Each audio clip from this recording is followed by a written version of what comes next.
उन्वान खामोशी का राज। गांव चांदनीपुर एक छोटा सा कस्बा था जहां वक्त जैसे रुक सा गया था।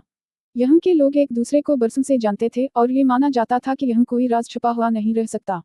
मगर चांदनीपुर के पुरसुकून माहौल के पीछे एक ऐसा राज दफन था जिसका नाम लेने से भी लोग कतराते थे। मरियम नाम की एक लड़की थी जिसकी उम्र 16 साल थी। इसकी आंखें गहरे स्याह थीं जैसे रात का अंधेरा और उसके चेहरे पर हमेशा मुस्कुराहट खिलती रहती थी। वो अपने वालिदैन की इकलौती बेटी थी और गांव के हर दिल अजीज लोगों में से एक थी। मगर मरियम की जिंदगी में भी एक ऐसा साया था जिसे वो छुपाने की कोशिश करती थी। यह सर्दियों की एक रात थी जब मरियम अचानक लापता हो गई। गांव में शाम का वक्त था और हर तरफ धुंध छाई हुई थी। मरियम को आखिरी बार गांव की लाइब्रेरी में देखा गया था जहां वो किताबें पढ़ने की शौकीन थी। वो हमेशा की तरह मुस्कुराती हुई लाइब्रेरियन को अलविदा कहकर निकली थी, लेकिन इसके बाद वो कभी घर नहीं पहुंची। गांव के लोग जब मरियम की गैरमौजूदगी से परेशान हुए तो इन्होंने उसे तलाश करना शुरू किया। हर तरफ चर्चा होने लगे कि मरियम कहाँ जा सकती है। लोग जंगलों, खेतों और गांव के हर कोने में उसे ढूंढने लगे, मगर मरियम का कहीं कोई निशान नहीं मिला। चंद दिनों बाद गांव के किनारे वाक़ई जंगल में मरियम की लाश मिली। इसका सफेद चेहरा सर्द था और आंखों में वो चमक गायब थी जो कभी इसकी पहचान थी। वो खामोशी से लेटी हुई थी जैसे किसी ने उसकी जिंदगी का चिराग बुझा दिया हो। गांव के लोग इस हादसे से दहल गए। मरियम के वालिदैन का गम देखकर सबकी आंखें नम हो गईं। कोई नहीं जानता था कि मरियम के साथ क्या हुआ था और ये राज अब भी चांदनीपुर के घने दरख्तों के दरमियान छुपा हुआ है।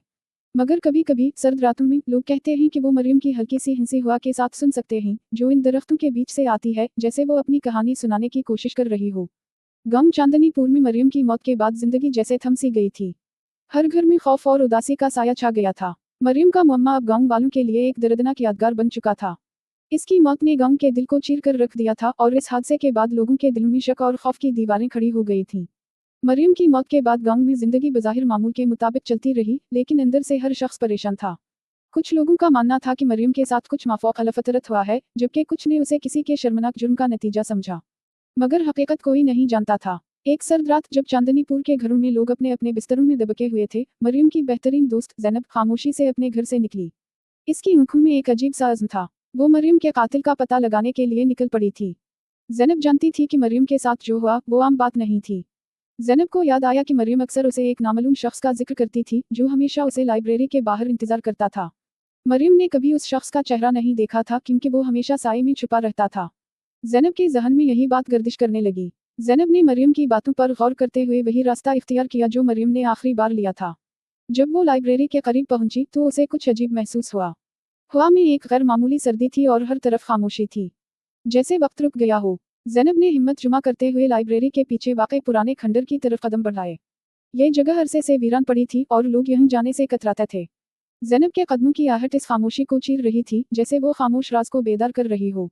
अचानक ज़ैनब को एक साया नजर आया। वो रुक गई और आंखें सिकुड़ कर देखने लगी। साये की हरकत ने इसका दिल दहला दिया, लेकिन वो पीछे नहीं हटी। ज़ैनब जानती थी कि वो मरियम के लिए ये राज खोलना चाहती थी। कौन है? ज़ैनब ने कांपती आवाज में पूछा, मगर जवाब में सिर्फ खामोशी मिली। साया आगे बढ़ा और रोशनी के हाले में आया। वो एक आदमी था जो बहुत पुराना और खस्ता हाल लग रहा था। इसकी आंखों में एक अजीब सी चमक थी जैसे इसके अंदर कुछ छुपा हो। तुम यहाँ क्या कर रही हो? इस आदमी ने गहरी सर्द आवाज में पूछा। ज़ैनब ने हिम्मत करते हुए कहा, मैं मरियम के कातिल को ढूंढने आई हूँ। तुम कौन हो और मरियम के साथ क्या हुआ था? आदमी ने एक अजीब सी हंसी हंस दी जैसे ज़ैनब की बात इसे मजाक लग रही हो। मरियम को इसकी किस्मत ने मारा। वो सच जानना चाहती थी और सच हमेशा खौफनाक होता है। ज़ैनब की आंखों में आंसू आ गए। तुमने उसे क्यों मारा? आदमी ने खामोशी से अपनी नजरें ज़ैनब पर जमा दी। सच्चाई हमेशा खून मांगती है। ज़ैनब ने दिल में एक फैसला कर लिया। उसने अपने खौफ पर काबू पाते हुए आदमी का सामना किया और कहा, मैं तुम्हें इस गुनाह के लिए मुआफ नहीं करूंगी। उसी लम्हे एक तेज हवा चली और चिराग बुझ गया। ज़ैनब ने एक आखिरी चीख सुनी और फिर सब कुछ अंधेरे में डूब गया। अगली सुबह ज़ैनब को लाइब्रेरी के बाहर बेहोश पाया गया। जब वो होश में आई तो उसके होंठों पर सिर्फ एक बात थी, सच्चाई हमेशा खून मांगती है। गांव के लोग इस हादसे से और भी खौफजदा हो गए। कोई नहीं जानता था कि ज़ैनब को क्या हुआ था या वो आदमी कौन था। मगर एक बात यकीनी थी, चांदनीपुर की खामोशी के पीछे छुपा राज अब भी वहीं मौजूद था और वो हमेशा रहने वाला था। चांदनीपुर में ज़ैनब के साथ जो कुछ हुआ था इसके बाद गांव के लोग मजीद सहम गए थे। ज़ैनब की हालत इस कदर खराब थी कि वो दिन रात बुखार में तड़पती रहती। इसके होंठों पर हमेशा वही अल्फाज रहते, सच्चाई हमेशा खून मांगती है। ज़ैनब की मां, जो उसे देखकर रो रो कर कमजोर हो चुकी थी, रोज डॉक्टर को बुलाती मगर ज़ैनब की हालत में कोई बेहतरी ना आती। डॉक्टर खुद भी हैरान था कि आखिर ज़ैनब को क्या हुआ है। कोई बीमारी का नाम या तशखीस नहीं थी, मगर ज़ैनब का जिस्म कमजोर होता जा रहा था, जैसे इसकी रूह किसी नामालूम बोझ के नीचे दब रही हो। चांदनीपुर में खौफ और बेयकीनी का साया और गहरा हो गया। लोग अपने घरों में दबक कर बैठे रहते, रातों को दरवाजे और खिड़कियां बंद रखते और सड़कों पर खामोशी छाई रहती। सबको मरियम और ज़ैनब की कहानियां दोहराती सुनाई देती थीं, मगर कोई भी इस राज के पीछे की सच्चाई को कबूल करने की हिम्मत नहीं कर पाया। ज़ैनब की हालत रोज़ बरोज़ बिगड़ती गई और एक दिन जब वो बिल्कुल कमज़ोर हो चुकी थी, उसने अपने वालिद को बुलाया। इसकी आंखों में अजीब सी रोशनी थी, जैसे वो किसी और दुनिया की बात कर रही हो। बाबा, ज़ैनब ने मध्यम आवाज़ में कहा, मैंने इसे देखा था। वो आदमी जो मरियम का कातिल था, वो इंसान नहीं था। इसकी आंखों में वहशत थी, जैसे वो किसी पुरानी बद्दुआ का कैदी हो। ज़ैनब के वालिद ने कांपते हाथों से उसका हाथ पकड़ा। ज़ैनब बेटी, वो कौन था? हमें सब कुछ बताओ ताकि हम इसका कुछ कर सकें। ज़ैनब ने एक गहरी सांस ली और बोली, वो इस गांव के कदीम राज का मुहाफिज है, जो सदियों से इस जमीन में दफन है।